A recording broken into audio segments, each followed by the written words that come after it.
Di rehab saya belajar banyak tentang narkotik anonimus. Bagaimana cara menanggulangi craving di saat trigger. Namun entah kenapa saya keluar rehab 6 bulan, setahun, 2 tahun, saya tetap aja membutuhkan barang itu. Saya belum bisa melawan adiksi saya. Alih-alih saya balik lagi ke tempat rehab atau berkonsultasi dengan dokter, atau minimal saya bercerita kepada bapak atau bercerita kepada pasangan saya waktu itu, mantan istri saya. Tapi tidak juga saya lakukan. Saya malah menutup rapat-rapat. Sampai di awal pernikahan saya mendapatkan obat alami yang membuat saya berhenti, yaitu saat saya dan mantan istri dianugerahi putri kembar identik, yang membuat saya berjanji tidak akan konsumsi barang itu lagi, karena saya mau jadi seorang ayah dari si kembar Ayona dan Ayora. Namun kembali lagi nasib malang datang lagi. Mimpi buruk tentang kehilangan kembali lagi, seakan-akan masih belum selesai. Tentang kehilangan dalam hidup saya. 2 putri bayi kembar kami meninggal saat dilahirkan, tepat di mata saya saat saya sedang menggendong mereka. Kejadian ini bukan saja membuat saya dan mantan istri terpukul, melainkan semua masalah dari masalah timbul. Kami sudah pergi berkonsultasi ke psikolog, sering datang ke kajian, menghadiri seminar motivasi, ikut kegiatan wellness terapi, ikut kelas meditasi. Namun entah kenapa narkoba lagi pelarian yang membuat saya tenang saat itu. Dan itu adalah kesalahan yang fatal. Saya tahu itu tanpa sepengetahuan mantan istri saya. Setelah kejadian anak kembar kami itu, alhamdulillah mantan istri saya mengandung lagi. Tanggal 18 September lahirlah anak kebanggaan kami, yang kami beri nama Air. Sebagai ungkapan sumber kehidupan kami, sekaligus komitmen saya tidak memakai narkoba lagi. Dan berjalanlah untuk saya betul-betul berhenti. Selang 2 tahun lahir lagi anak keempat kami, yang kami beri nama Amala Putih Sabai. Anak perempuan kami yang menggemaskan dan cantik, mirip seperti saya. Di tengah kebahagiaan kami tanpa ada satupun kurangnya, saya mengakui ada saja keinginan bodoh saya. Saya sudah bertahun-tahun menjaga recovery saya, namun tetap saja saya melanggar.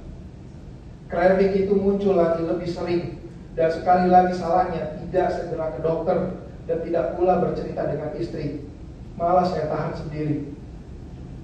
Sampai kemudian saat itu kebetulan ada pekerjaan di Thailand selama 14 hari, dan kebetulan juga di sana ganja legal.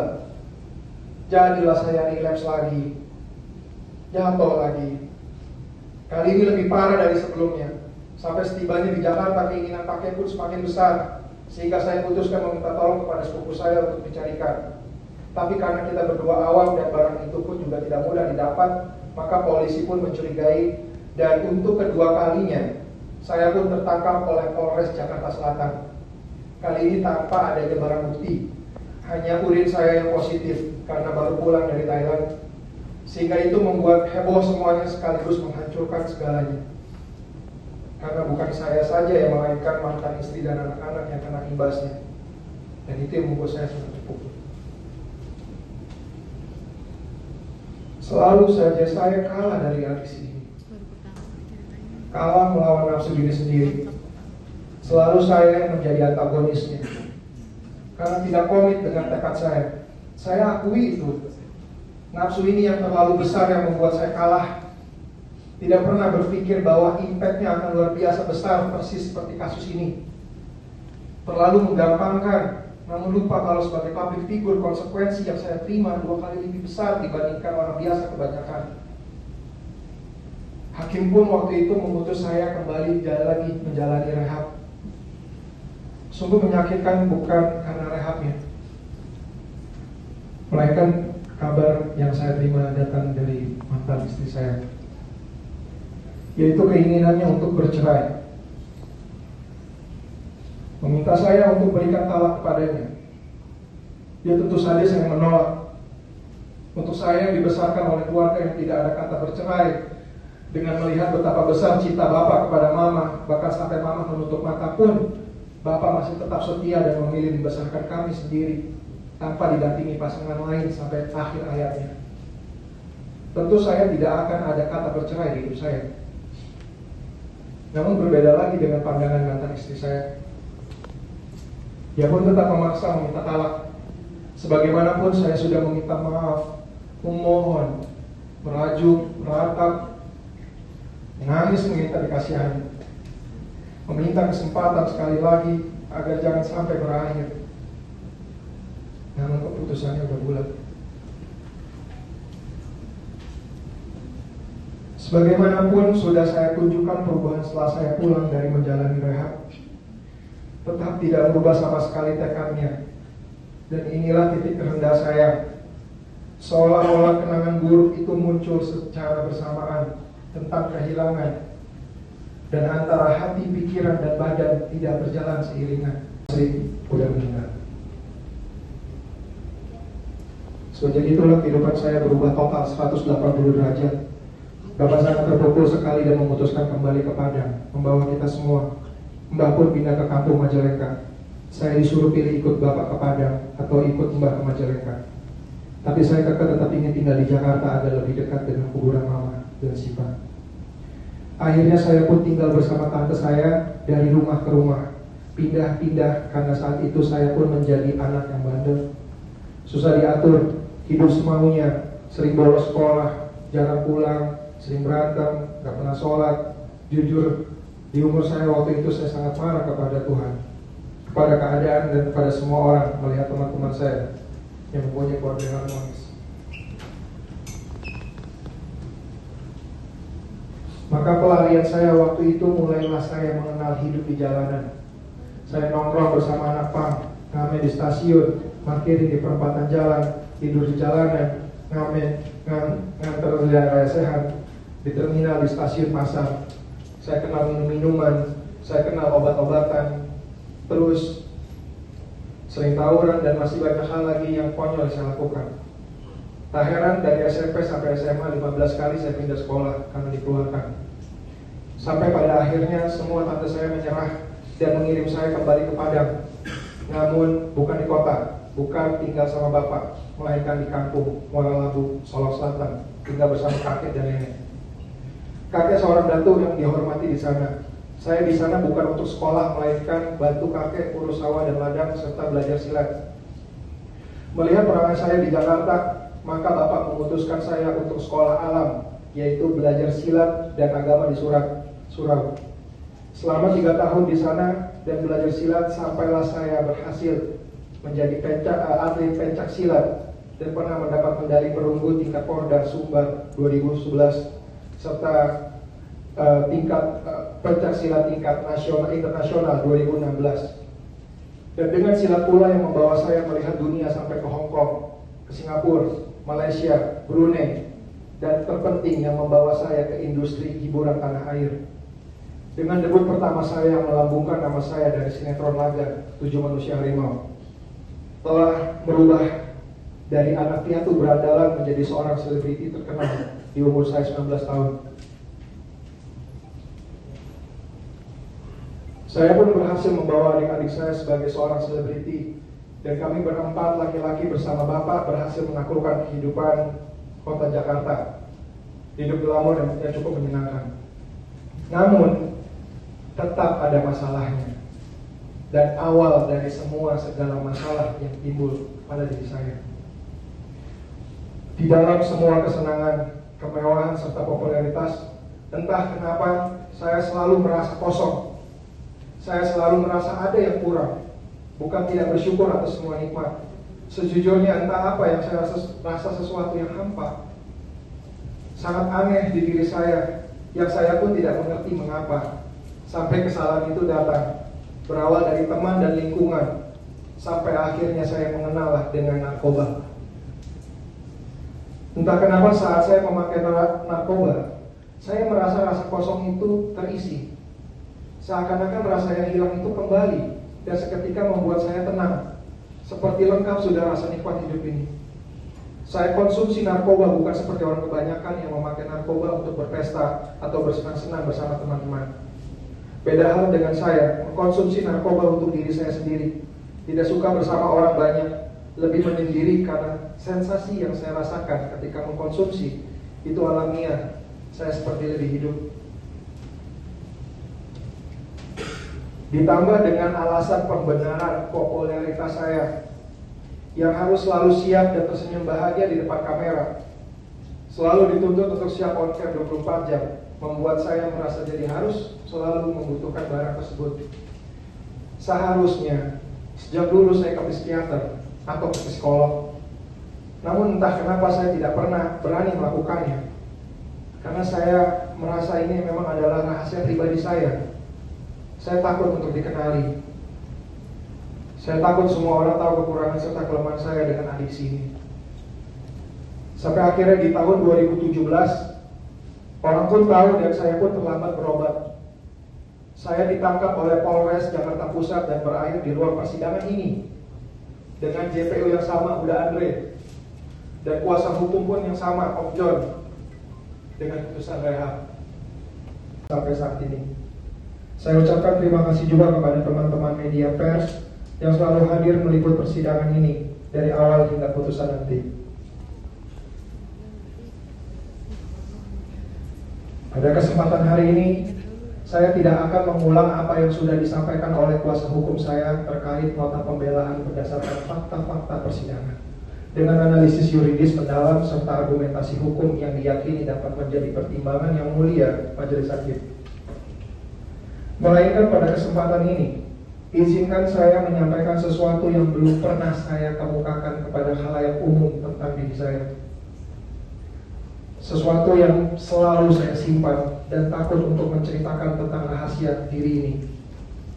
Maka di kesempatan pledoi ini, saya memberanikan diri untuk menyampaikan tanpa dilebihkan atau dikurangi. Semoga penjelasan ini dapat menjadi tambahan sebagai pertimbangan besar kepada Yang Mulia Majelis Hakim dalam memberikan keputusan atas nasib saya ke depan. Begitupun kepada semua hadirin yang hadir dalam persidangan ini. Semoga kejujuran saya ini kiranya dapat diterima dan dihargai. Pertama-tama sebelum sampai kepada masa ini, izinkan saya menceritakan sebagian besar latar belakang saya, masa lalu kehidupan saya.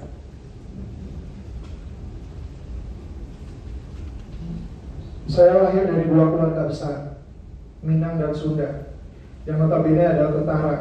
Ayah saya, nama saya lengkap Muhammad Amar Akbar. Dengan harapan besok kelak mungkin akan melakukan perbuatan yang besar.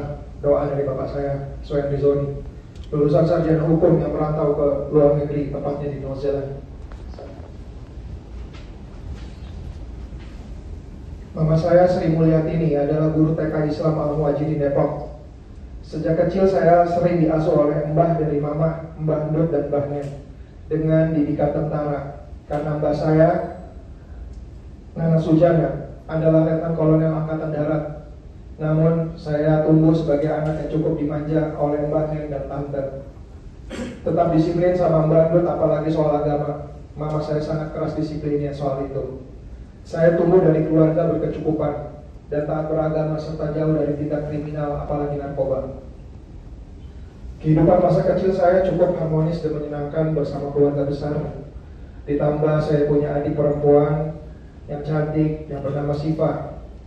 Namun rasa senang itu tidak berakhir lama saat tiba-tiba kondisi saya kritis. Di umur saya 7 tahun, saya terkena DBD stadium 3. Dokter bilang agar keluarga mengikhlaskan saya. Namun adik saya Siva yang sehat selalu datang jengukin abangnya terkena DBD juga. Hanya dalam waktu 3 hari adik saya Siva tidak terselamatkan.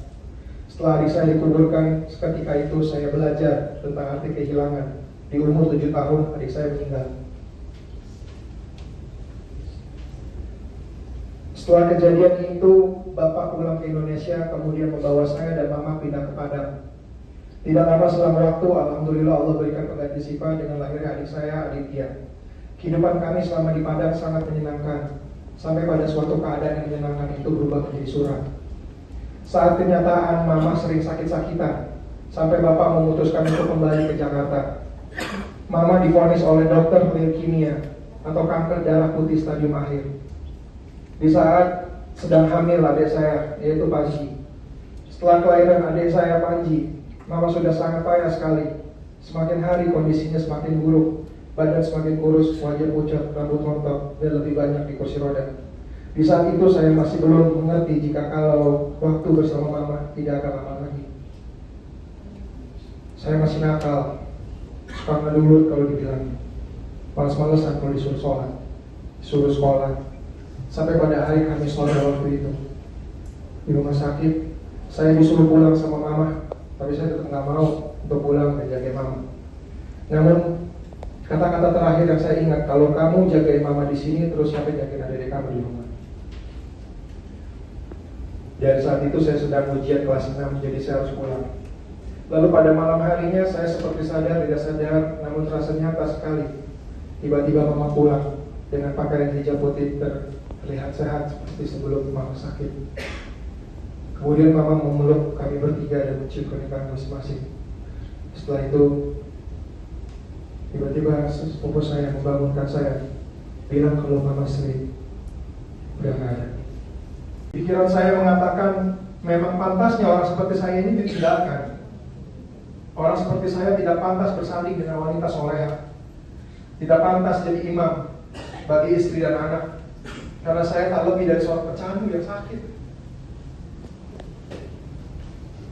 Namun di hati saya itu mengatakan, ya mengapa saya hanya karena saya seorang penyalahguna untuk diri saya sendiri, saya ditinggalkan. Kecanduan adalah penyakit otak kronis yang sulit disembuhkan. Lalu kenapa orang yang sedang sakit dibuang? Di saat hanya dia satu-satunya sebagai rumah tempat saya kembali pulang, tetapi malah diasingkan atas kekurangan saya. Dan apakah mungkin ini seharusnya saya diperlakukan? Terlihat begitu sempurna di permukaan, namun saya kosong di dalam.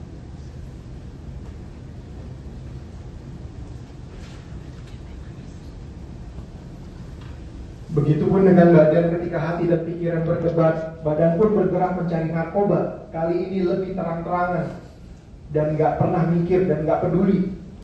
Dan gak sampai 1 bulan ya setelah saya rehat dan tertangkap kembali untuk ketiga kalinya. Lengkap sudah manusia dengan kekecewaan dan kebodohan yang disengaja.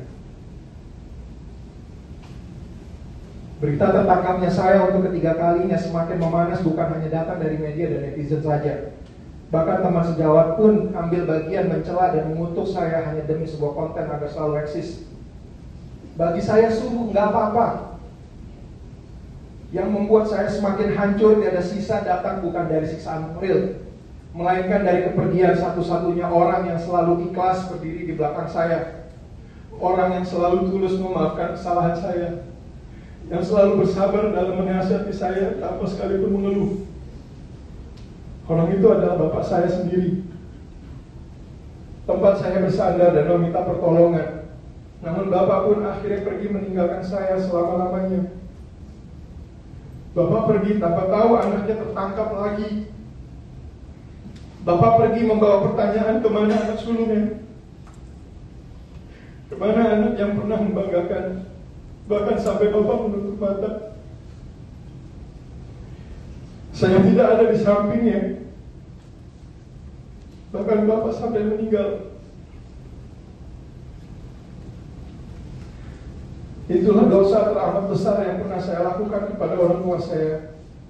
Dan inilah hantaman terbesar setelah saya ditinggalkan istri, kemudian bapak. Bapak meninggal di umur 59 tahun karena kanker hati stadium akhir. Bahkan sampai saat ini saya masih merasa bersalah karena tidak ada di saat-saat terakhir Bapak. Bahkan saya merasa kalau sayalah penyebab dari kematian Bapak. Setelah Bapak dikafani, akhirnya saya diberikan izin oleh Kapolres Barat untuk pulang sebentar menengok jenazah Bapak dengan kedua tangan di borgol, memakai rompi tahanan serta dikawal dengan laras panjang, persis seolah-olah saya adalah teroris besar. Maaf Om, kalau saya harus bilang kayak gini Om, karena ini yang terjadi Om. Di depan keluarga besar saya datang, saya tanpa sama sekali melepas borgol dan rompi tahanan. Saya terduduk termangu menatap jasad bapak saya Saya ciumi tangan dan tak kuat hati saya menangis sejadi-jadinya. Sudahkah itulah saya, bahkan sampai bapak saya meninggal pun saya masih menyakiti dirinya dengan tangan saya diborgol serta memakai rompi tahanan.